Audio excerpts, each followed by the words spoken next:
عمر تسری رحمۃ اللہ علیہ ان علماء سلف میں سے تھے جن کا علم و عمل، تقوی و طہارت اور خلوص و للہیت ایک امر مسلمہ کی حیثیت رکھتے ہیں۔ آپ اپنے دور کے جید ترین عالم محدث، مفسر، فقی اور شیخ کامل تھے۔ نہایت متواضع، منکسر المزاج اور لطیف الروح تھے۔ حق و صداقت اور اتباع و سنت کا پیکر تھے اور حقیقت میں اسلاف کی عظیم یادگار تھے۔ آپ قصبہ وامل پور میں سن عیسوی 1878 کے لگ بھگ پیدا ہوئے۔ یہ گاؤں تاریخی مقام حسن ابدال سے 7 میل کے فاصلے پر ہے۔ آپ کے والد ماجد مولانا اللہ داد صاحب اپنے وقت کے ایک معروف عالم، محدث اور صاحب نسبت بزرگ تھے۔ آپ نے ابتدائی تعلیم اپنے علاقے میں ہی حاصل کی۔ قرآن پاک اور ابتدائی فارسی تعلیم موضع سنگت جاتی میں قاضی نور محمد سے پائی۔ عربی، صرف و نحو ضلع اٹک کے عربی مدارس میں، اور فلسفہ و منطق کی تعلیم ضلع ہزارہ کے معروف عالم دین مولانا محمد معصوم صاحب سے پائی۔ مولانا محمد معصوم صاحب امر تسر کے مدرسہ غزنویہ میں جب مدرس مقرر ہوئے تو مفتی محمد حسن صاحب کو بھی اپنے پاس ہی بلایا۔ یہاں پر آپ نے بقیہ علوم و فنون، تفسیر و حدیث اور فقہ و کلام کی تکمیل کی۔ دور حدیث کی تکمیل سے ہی آپ کی طبیعت بلکہ شروع ہی سی مائل بتصوف تھی۔ امر تسر میں مولانا عبد الجبار غزنوی رحمۃ اللہ علیہ، مولانا احمد امر تسری رحمۃ اللہ علیہ اور مولانا غلام مصطفیٰ قاسمی رحمۃ اللہ علیہ جیسے اساتذہ سے استفادہ کا موقع ملا، جو خود تصوف و سلوک کے بھی استاد مانے جاتے تھے۔ مدرسہ غزنویہ امر تسر سے دور حدیث کے بعد مرکز علوم اسلامیہ دارالعلوم دیوبند تشریف لے گئے، جہاں امام العصر حضرت علامہ محمد انور شاہ کشمیری رحمۃ اللہ علیہ سے بھی دور حدیث پڑھا اور سند فراغ حاصل کی۔ فن قرات میں مولانا قاری کریم بخش صاحب سے سند حاصل کی۔ فراغت تعلیم کے بعد امر تسر میں درس و تدریس کی خدمت میں مشغول ہو گئے۔ پھر آپ کو قابلیت کی بنا پر تھوڑی ہی عرصے بعد مدرسہ غزنویہ امر تسر کا صدر مدرس بنا دیا گیا، اور کم و بیش 48 سال آپ نے تدریسی خدمات انجام دیں۔ جب تک آپ کا قیام امر تسر میں رہا، آپ روزانہ مسجد نور میں بعد نماز فجر درس قرآن دیا کرتے تھے۔ آپ کے درس میں بے حد تاثیر تھی، اور بڑے بڑے علماء و صلحاء اور روسا درس میں باقاعدہ شریک ہوا کرتے تھے۔ درس و تدریس کے علاوہ فتاوی نویسی بھی آپ کا ایک مستقل مشغلہ تھا۔ اس سلسلے میں ملک و بیرون ملک سے آپ کی خدمت اقدس میں استفتاء آتے تھے، جن کی محققانہ جوابات تحریر فرماتے تھے۔ جب تک آپ کی صحت نے اجازت دی اس وقت تک آپ یہ کام انجام دیتے رہے۔ اس کے علاوہ امر تسر میں آپ نے ایک دینی مدرسہ قائم کیا جو قرآن پاک کے ساتھ ساتھ علوم دینیہ کی تعلیمی خدمت بھی سر انجام دیتا رہا۔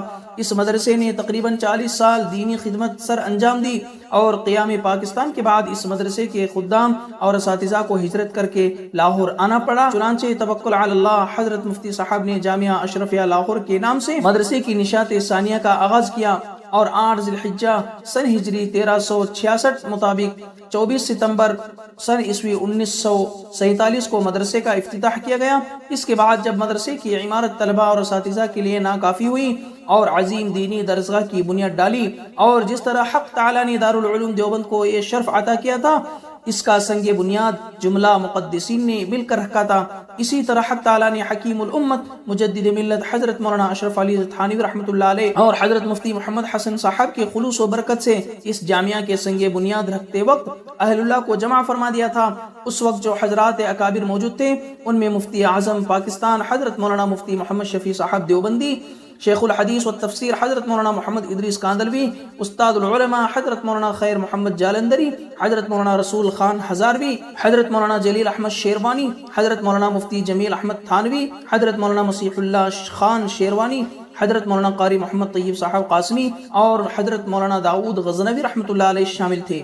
بعد میں جامعہ اشرفیہ کو وہ مقام حاصل ہوا جو دارالعلوم دیوبند کو حاصل ہے، اور خصوصاً حضرت مولانا ادریس کاندلوی رحمۃ اللہ علیہ اور حضرت مولانا مفتی محمد جمیل احمد تھانوی رحمۃ اللہ علیہ کی سعی و کاوش نے جامعہ کو 4 چاند لگا دیے۔ ہزاروں طالبان علم یہاں سے اپنے قلوب کو منور کر کے گئے، اور لاکھوں بندگان خدا نے یہاں سے فیض علمی و روحانی حاصل کیا۔ اس وقت حضرت مولانا مفتی محمد جمیل احمد تھانوی رحمۃ اللہ علیہ جو جامعہ کے صدر مفتی کی حیثیت سے خدمات انجام دے رہے تھے، اپنے علم و عمل اور تقوی و طہارت میں اسلاف کی عظیم یادگار ہیں۔ حضرت حکیم الامت مولانا اشرف علی تھانوی رحمۃ اللہ علیہ کے فیض یافتہ اور حضرت مولانا خلیل احمد سہارنپوری رحمۃ اللہ علیہ کے تلمیذ خاص ہیں۔ کوئی 60 برس سے تدریس علم اور فقہی خدمات انجام دینے میں مصروف تھے۔ اس وقت دوسری اہم شخصیت جو جامعہ میں شیخ الحدیث و تفسیر کے عہدے جلیلہ پر فائز تھی وہ حضرت مولانا محمد مالک کاندھلوی رحمۃ اللہ علیہ کی ذات گرامی تھی، جو اپنے علم و فضل اور زہد و تقوی میں اپنے والد مکرم شیخ الحدیث حضرت مولانا محمد ادریس صاحب کاندھلوی کا عین نمونہ ہے، اور اپنی علمی وسعت اور اخلاق و عادات میں اکابرین دیوبند کی یاد تازہ کرتے تھے۔ حضرت مولانا محمد عبید اللہ صاحب مدث اللہ جو اس وقت جامعہ اشرفیہ کے محتمم اعلیٰ تھے، وہ حضرت مفتی صاحب رحمۃ اللہ علیہ کے بڑے صاحب زادے ہیں اور اپنے دور میں جید ترین علماء میں شمار ہوتے تھے۔ حضرت مفتی صاحب قدس سرہ کا روحانی سلسلہ حضرت حکیم الامت مولانا اشرف علی تھانوی قدس سرہ سے منسلک ہے۔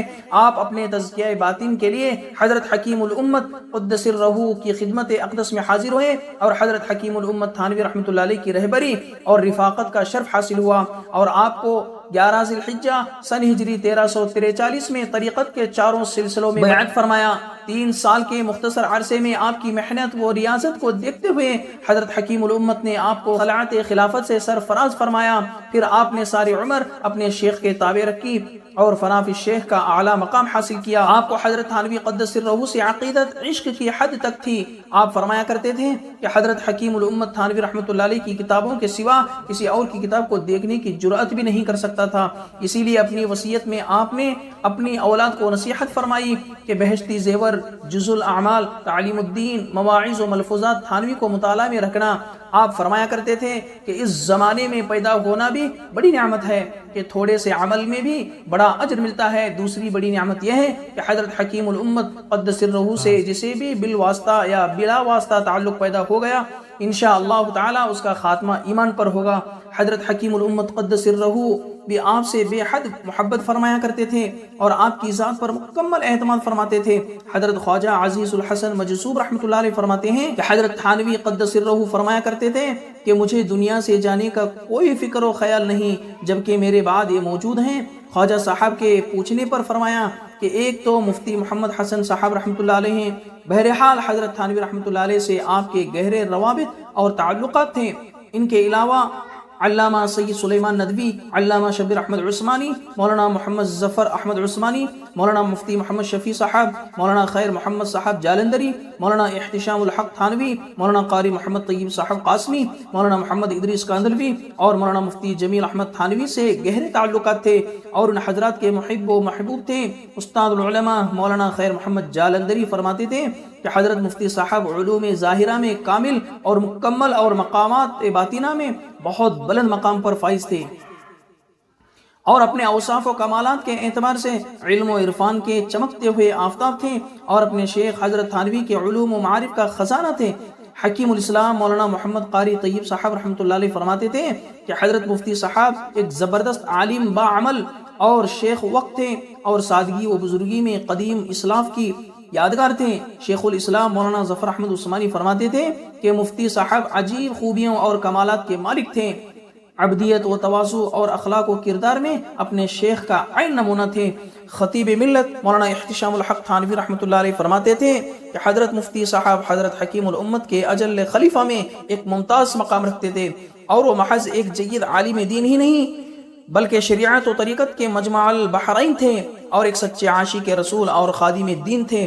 بہرحال آپ اپنے علم و عمل، زہد و تقوی اور خشیت و للہیت میں اپنے معاصرین میں بلند مقام پر فائز تھے اور ساری زندگی درس و تدریس، تبلیغ و ارشادات اور خدمت خلق میں مصروف رہے اور بڑے بڑے علماء صلحاء آپ کے فیض علمی و روحانی سے مستفیض ہوئے، جن میں حضرت امیر شریعت مولانا سید عطا اللہ شاہ بخاری، شمس العلماء مولانا شمس الحق افغانی، عارف باللہ مولانا مفتی محمد خلیل صاحب، مولانا محمد سرور خان صاحب، مولانا قاری فتح محمد صاحب پانی پتی، مولانا مفتی محمد نعیم لدھیانوی، مولانا فقیر محمد پشاوری، مولانا محمد داود غزنوی، مولانا محمد اسماعیل غزنوی، مولانا بہاء الحق قاسمی اور مولانا عبید اللہ امر تسری جیسے مشاہیر علم و فضل خاص طور پر قابل ذکر ہیں۔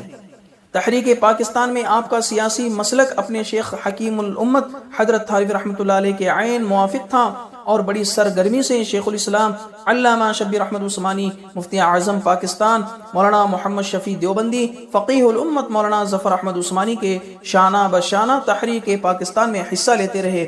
قیام پاکستان کے بعد اسلامی نظام کے نفاذ کے لیے کوشاں رہے اور مرکزی جمعیت علماء اسلاف کے مرکزی صدر کی حیثیت سے نظام اسلام کے لیے جد و جہد فرماتے رہے۔ 1951 میں مولانا احتشام الحق تھانوی کی قیامگاہ پر ہونے والے اجلاس میں شریک رہے، جس میں 22 نکات پر مشتمل ایک دستوری خاکہ مرتب کر کے حکومت پاکستان کو پیش کیا گیا تھا۔ 16 ذی الحجہ سن ہجری 1380 مطابق 1 جون سن عیسوی 1961 کو اپنے خالق حقیقی سے جا ملے۔ انا للہ و انا الیہ راجعون۔ ہزاروں عقیدت مندوں نے نماز جنازے میں شرکت کی اور حضرت مولانا شاہ عبد الغنی پھول پوری رحمۃ اللہ علیہ نے امامت کے فرائض انجام دیے اور سوسائٹی کے قبرستان کراچی میں تدفین ہوئی۔ اللہ تعالی ہمیں آپ کے نقش قدم پر چلنے کی توفیق عطا فرمائے۔ تو دوستوں، یہ تھی حضرت مفتی صاحب کی مختصر سی سوانح عمری۔ تو دوستوں، آپ اس ویڈیو کو ضرور آگے شیئر کریں اور چینل میں نئے ہیں تو چینل کو سبسکرائب ضرور کریں۔ پھر ہم آپ سے اگلی ویڈیو میں ملاقات کرتے ہیں۔ السلام علیکم ورحمۃ اللہ وبرکاتہ۔